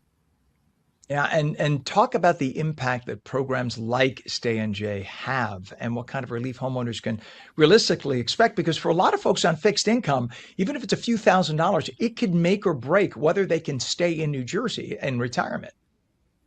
Absolutely. And we are hearing that in the surveys we've run. We're hearing that from people as young as pre-retirement, 50 to 64, that they're making decisions whether they're going to be able to stay in the state or not based on property taxes. About 50% of the people we surveyed said they seriously consider leaving New Jersey. And of those people, 80% said property taxes were a driving factor. So the thousands of dollars do add up. If you're on a fixed income, $1,000 coming your way makes a huge difference, especially with property tax bills averaging north of $10,000. And as Robert will talk about, in other communities, it's well above that 10,000 figure. And you're looking at states like Florida right now that have no state income tax, and they're talking about abolishing their property tax. So if you're on a fixed income, how does New Jersey compete against something like that? And Robert, on a personal level, what does property tax relief mean to you and your ability to stay in your home right here in the beautiful Garden State? Well, it's very important because last year we had a property tax revaluation in West Orange, and the new average property tax bill is $16,000 per person. My taxes went up $3,000, and we had to pay the $3,000 increase in the last 2 quarters of the year. So all of a sudden, I have it's like sticker shock, and luckily at that point, I start getting checks from my from the blue booklet I filed last year, and that made the difference from depleting my checking account. Oh, I mean, it's not like you're on a fixed income at this point. You're retired, you budget, and it's like they think that you're supposed to just get this money from the sky. You recently wrote an op-ed about Stay NJ, Robert. What message Yes. were you hoping you could send to lawmakers and the public about this? Well, the importance of keeping the promise. We're counting on the money that we wanted. We're looking to make sure that it's a promise, and we're relying on it because people are worried, people are scared. We at the township council meeting the other night, we heard a report of a senior in West Orange whose taxes went up $6,000 with the revaluation, and that person is working 3 jobs and is hanging on by a thread just to stay in West Orange. So it's very concerning. Everybody's asking, where's the blue books? And the West Orange Senior Services Department, they hold seminars bringing in the state treasury people, and it's very well attended. Everybody shows up because they need that property tax relief to stay here. And all you want to do is enjoy your retirement. You shouldn't have to be stressing like this. Katie, talk about some of the biggest challenges that residents are facing when they try to access these programs. Well, I think there's still a lack of awareness. We have been having some regular telephone town halls with the Treasury, and when we survey the callers, many of them still haven't heard of at least one of the 3 programs. So one of the benefits of all the programs being on one application is it's a natural way for people to hear about it. But we need to make sure that these programs continue. So every year, it's something that we at AARP are fighting for to make sure that relief is there for them. And thank God for AARP for that. I full disclosure, I've been a member of AARP for 13 years. I love it and all that it offers. Just saying it, putting it out there. It's one of the best bargains out there for joining a group that really helps a lot. And Katie, as lawmakers work through the state budget, what should they be prioritizing when it comes to property tax relief? We want to make sure that the promise for Stay New Jersey is maintained. We want to make sure that relief, especially the full $6,500 benefit, is there, and that the program is maintained. People are counting on this money. The state budget timeline is very different than our household timeline. We typically don't budget, middle of the year to middle of the year. We typically budget January to December. And so as folks are making their budgets for the year and they're trying to plan things out and they see these checks come in from Stay New Jersey and see what they're able to do, what they're able to stop putting off, for instance, what they're able to, medicines that they're able to purchase, food, higher groceries that they have to pay for, utilities, you name it. This is such a huge relief for folks. And so they want to be able to be sure that they can count on it. All right. And Robert, from your perspective, and you kind of touched on it a little bit already, what are residents most concerned about right now when it comes to rising property taxes? How are we going to pay for it? And can we stay in our homes and our communities that we love? And West Orange is an age-friendly community, and I want to be able to stay here and age in New Jersey. And it's difficult, and everybody has to figure out how we're going to do it. And these programs are vital. Amen to that. I mean, here you've helped build New Jersey. You made New Jersey the great place it is for the next generation. And then basically it's like, okay, now you could leave. No, you want to enjoy your retirement. Robert, do you Yes. know of a website where people can learn more about eligibility and apply for the programs? Well, I mean, I look forward to getting my form in the mail every year. And it says for more information, call 1-888-238-1233 to get your application for the property tax relief program. There you go. And then Katie, is there also a website, Katie? Yes, we have aarp.org/NJ resources that folks can head over there and find out more information about property tax relief and other help that's available across the state. And I'm glad Robert also gave the 800 number because a lot of especially older people, my mother would look at me and say, huh, WW what? So the 800 number is very important also as an option. So I appreciate you both very much. Katie Squires, Associate State Director of Advocacy at AARP, and AARP Advocacy Volunteer Robert Rashkis. Thank you both for coming on this morning. Let's hope that this is dealt with so that our seniors can enjoy their retirement here in the beautiful Garden State. We appreciate you both. Yeah, thank you very Thanks, much. Ken. You bet. And we do appreciate them. And thank you to AARP for the segment as well. It is now coming up on 8:57. Let's go back to our accident that we were telling you about. This is on the Garden State Parkway. This is by this is by Tom's River Toll Plaza in Dover Township. The two right lanes are blocked. You could see somebody had to be put in an ambulance. The person did walk into the ambulance. That's the good news. But that was a serious flip over and flip around vehicle. You could see there on the right, just to the right there, right of the center part of the screen, that yellow vehicle on its side. So this is being dealt with right now. Again, Dover Township by Tom's River Toll Plaza. Hopefully that person will be okay, but you could see the delays into the toll plaza as a result. Meteorologist Mike Favetta says clouds today for the most part, chance of showers, especially in the morning. Temps a little milder than yesterday, making your way up to the upper 50s to around 60 degrees. And then hopefully by next week, we will start to see a little bit of a warm up for spring. And that's on New Jersey Mornings for your Wednesday, April 22nd. I'm Ken Rosato. We hope you enjoy what you see. You tell all your friends about us. We'll catch you again tomorrow morning, starting at 7 a.m. mornings with Ken Rosato. Have a good day.